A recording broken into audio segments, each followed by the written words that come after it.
Dr. Izzy Justice here. Welcome to the podcast Chasing 10 Hertz. What is 10 Hertz? 10 Hertz is a frequency in the brain. The brain has electricity. We can measure it in a very similar way that you can see on the screen if you're watching this on YouTube. You're looking at a live EEG reading of my brain. We have asked people, as many other scientists have, when you are performing at your best, when you're in that zone state, in that flow state, in that high performing state, what is it that you're thinking, feeling, doing? The answers, irrespective of any human endeavor, seem to be the same. I was calm. I was focused. Things felt slow. I was at peace. I was relaxed. I was confident. We have found a correlation between these attributes of when we are performing at our best, the best version of ourselves, and the frequency 10 hertz. In this podcast, we are going to explore videos of people who have done amazing things and look for those attributes, as well as have guests, average people, ordinary people, amazing people, and explore this concept of chasing 10 hertz.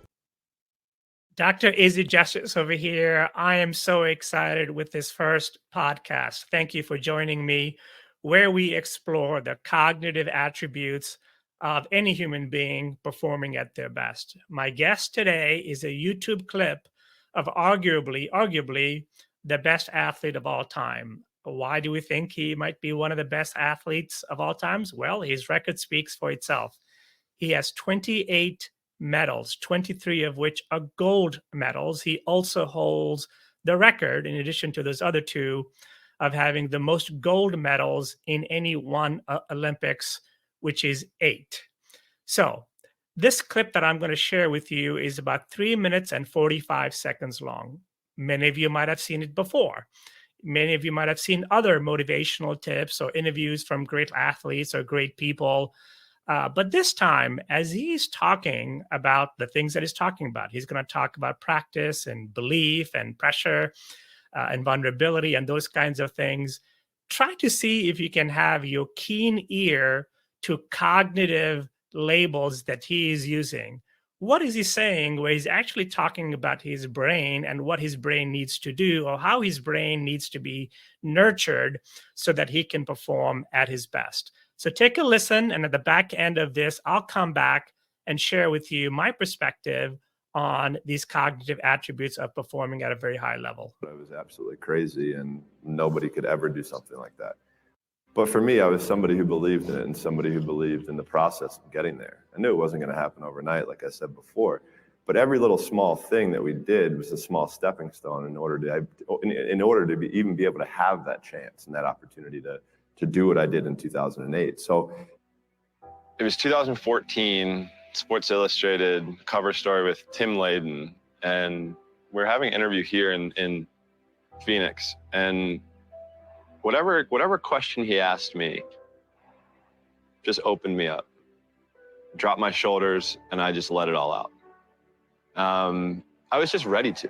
Mm-hmm. You know, I think for me, when I checked myself in to get treatment and to get help, I knew that that's what I needed, and I was at the end of the road, and I had to get help. I was at a scary place in time, and for a long time, I didn't know how to ask for help. I think once I asked help for the first time, everything became easy. So that question, when he asked me, whatever it was, it just opened me up, and I felt comfortable to share everything that I'd been through, because it was almost like I said to myself, I don't care what people think. This is me. Yeah. And this is my journey, and it makes me who I am. So, you know, the only way for me to learn and grow and to get over certain things that I've gone through is to communicate and to talk about it. And look, I'm not perfect, right? Like, nobody's perfect. And I struggled a lot through my life. My first depression spell was in 2004. And I went up and down roller coasters all throughout life. I think it's vulnerability. I think vulnerability is a scary word for a lot of people. It's a scary word for me. You know, I remember when I checked into a treatment center, I was shaking when I went in there because I didn't know what I'm getting myself into, but I wanted help. I didn't like feeling the way that I did. Every day is a new challenge, right? Every day is a challenge, is a day that we can prepare ourselves even more. So for us, we would call it putting money into the bank.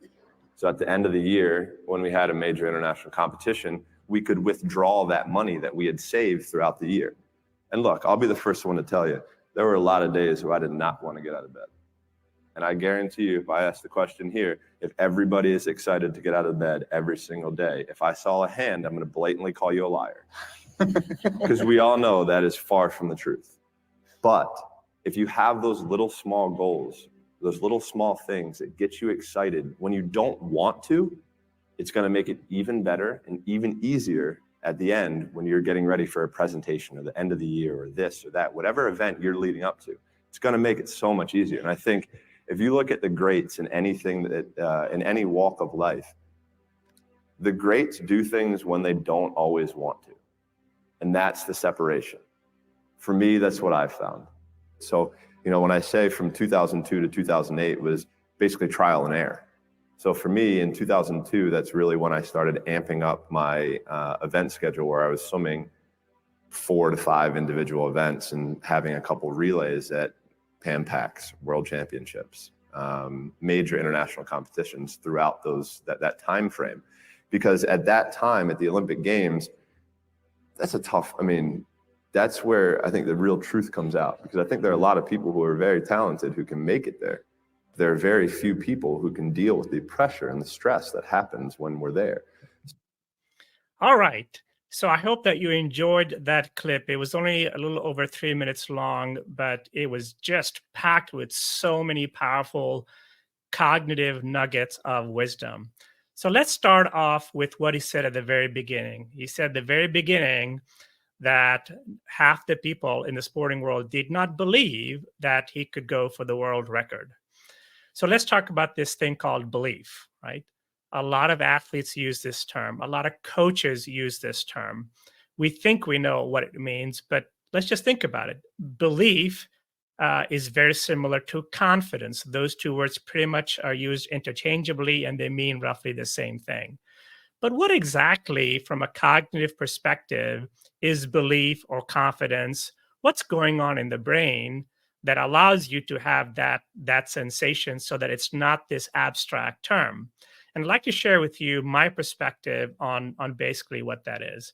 The first, perhaps, is to understand that belief or confidence are not real things per se, in the way that perhaps a liver or a kidney or a tendon or a muscle are. Those are real things. There are glands in our body. There is a nervous system in our body. There are hormones and chemicals in our body. There's muscle. There's all kinds of, actual physical dimensions to our physiology.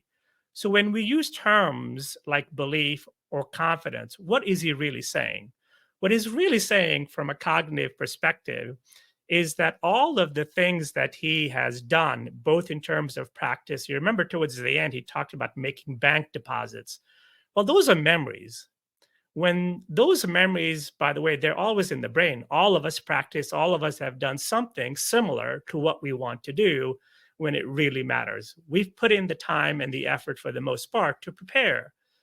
But of what value is that preparation if at the moment that you need that memory, you need to remember what you did when you were practicing, you need to remember that conversation you had with your coach or your teammate or with your boss or with your peer or with your customer, that moment when that relevant memory needs to surface to your conscious brain, if that happens, then that is belief. So belief is equal part, I've done the work, I've built the memories, I've done the practice, but it is also your ability to retrieve that memory in the moment that it matters. So in that context, in my view, practicing and having these memories is probably somewhere around 25% of the magic of what belief is. The other 25% might be, all right, at the time when I have made that deposit, so the deposit could be anything. It could be a book that you read, a training that you went to, an amazing practice that you had, an aha moment from a previous competition, right? All of those are memories that exist in one and only one place, and that's your brain. They're there already. You have to access them. So the second 25 percent might be, how do I store those memories in my brain once they've happened so that at the moment that I need them, I can retrieve them, right? So there is an act that is very necessary in the world that we live in today. We live in a world today where our brains are distracted anywhere from 3 to 10 times every single second. That is a high rate of distraction. Our ability to process stimuli, we're just consuming way too much stimuli. That the one stimuli that we do want to store is in competition with all the other noise and the chaos that we as human beings have to process by virtue of being humans, not by virtue of being flawed. We wake up in the morning, we start consuming cognitively, we start feeding the brain on our phones, on our laptops, on TVs, on experiences. We start feeding the brain. And then maybe from 10 to 12, you had this amazing practice. Well, after 12, you start feeding the brain other stuff that your brain needs to be a normal human being. So now when you come to the end of the day, your brain has to choose, which of these memories am I going to store? And so if you leave that task of storing that memory to your brain, guess what? It'll go to its factory setting where it'll pick the worst experiences of the day and store that memory instead of that amazing practice session that you had between 10 and 12. So one of the things that I teach athletes and when I coach high performers at any level is that last 30 minutes to an hour before you go to bed is a critical time. That's when you can shut down all of the stimuli or as many stimuli that your brain has to consume and say, okay, let me inventory my day. What were the things that happened in my day? And let me prioritize the things that I actually want my brain to store. Let me spend a few minutes and relive that practice. So one of the ways of doing that, there are many ways of doing that is, and my personal favorite, is to do a selfie video at the time that you have that aha moment, at the end of your practice. I love selfie videos because it's organic. Something is happening in the background. It's your voice. You are moving and you're relaying something usually within seconds of after it has happened. Some people write things down, perhaps on a notebook. Either one of those work very well. But replay that and tell your brain, like literally talk to yourself and say, this is what happened during my practice. This is what I want to store in my brain. So now you've combined not just the amazing deposit or the practice session that you had or something that you read or any preparation work that you did for a major event in your life, but you've then said the night before you go to bed of that same day, this is what I want your brain, this is what I want my brain to kind of store. Then the next morning you can wake up again and again, you can go through that same video again. So this is imprinting. This is you laying and making sure that your brain is laying down these surfaces, these neural pathways in the brain, so that really the other 50% is, okay, at the moment that I eventually need it, maybe a month later when the real event is, whatever that event might be, or 2 days later, or this coming weekend, at that point, I need to remember that. So in the morning of that event, whether it's a presentation that you have at work or one of the things that I find people who work find very stressful is giving other people feedback, whether it's a performance review or getting feedback, or for athletes, maybe it's a competition date. But that morning is a very good morning to inventory all of the selfie videos that you took from that week or the 2 weeks or however long it was to remind yourself. Once you've done that, then in the middle of competition, when something happens and your brain is able to retrieve that memory, well, that's the launch of belief. Now you're remembering what you've already done and you're bringing it to bear at the moment that it really matters. At the very end, he talked about pressure. Do you remember that? He talked specifically that the difference is, can you handle the pressure? Now, again, that's a cliche from my perspective. But think about what pressure is. Pressure is there's a lot of noise in your head. There's so many consequences, and those consequences are about to be imminent, and your brain knows that. Time seems to be going much, much faster. In all of that noise in your brain, can your brain recall what it has already done? And if your brain can do that, that is in effect is managing pressure.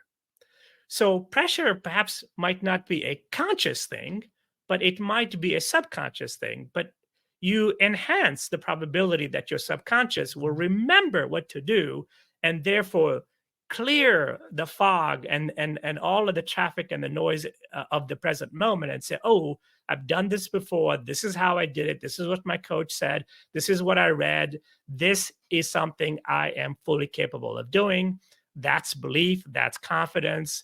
And that ultimately is what helps you manage pressure. So I hope that you really enjoyed this first podcast. I would welcome all of your feedback. But essentially, what we're trying to do is have guests either through YouTube or live and process it from a cognitive perspective and give you some tips so that you can be the best version of yourself really when it matters the most.